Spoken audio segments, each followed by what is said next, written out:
किसी गांव में एक पंडित थे। वह सभी शास्त्रों के अच्छे जानकार थे। वह सब कुछ जानते थे, लेकिन इतने ज्ञानी होने के बावजूद भी वो गरीब थे। उसके पास घर नहीं था। वह अपना भोजन भी बड़ी कठिनाइयों से प्राप्त करते थे। यहाँ तक कि उसके पास पहनने को अच्छे कपड़े भी नहीं थे। उनके कपड़े फटे हुए थे। पंडित जी अपने भोजन के लिए भीख मंगाते थे।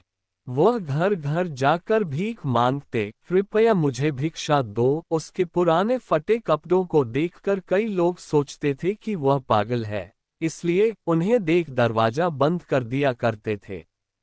कई बार तो ऐसा होता था कि वो कई दिनों तक खाना नहीं खा पाते थे। एक दिन उनके फटे पुराने कपड़े देखकर एक व्यक्ति को दया आ गई और उस व्यक्ति ने उन्हें नए कपड़े दिए। उन नए कपड़ों को पहनकर वह पहले की तरह भीख मांगने गए। कल एक घर से जहां उन्हें भगा दिया था और दरवाजा बंद कर दिया था, उस घर के गृहस्वामी ने कहा, पंडित जी प्रणाम, कृपया अंदर आइए। कृपया हमारे घर में भोजन करें। इस प्रकार बड़े आदर के साथ वो पंडित को भोजन के लिए अंदर ले गया। पंडित जी खाना खाने बैठ गए। विभिन्न प्रकार के पकवान, मीठे भोजन और मीठे पदार्थ खाने के लिए परोसे गए।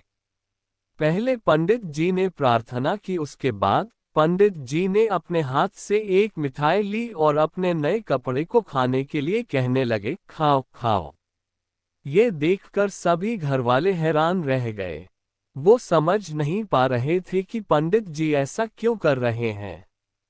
उन्होंने पंडित जी से पूछा, पंडित जी आप कपड़ों को खाना क्यों खिला रहे हो? तब पंडित जी ने इस प्रकार उत्तर दिया, वास्तव में इस नए वस्त्र के कारण आपने मुझे आज भोजन दिया है।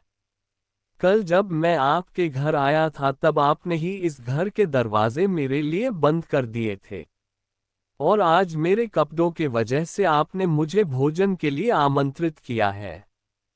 चूंकि मैंने इन कपड़ों के कारण भोजन प्राप्त किया, इसलिए मैं इनका आभारी हूँ।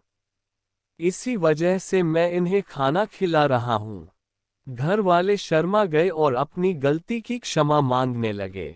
कहानी की शिक्षा: कभी भी किसी को उनकी वेशभूषा के हिसाब से नहीं आंकना चाहिए।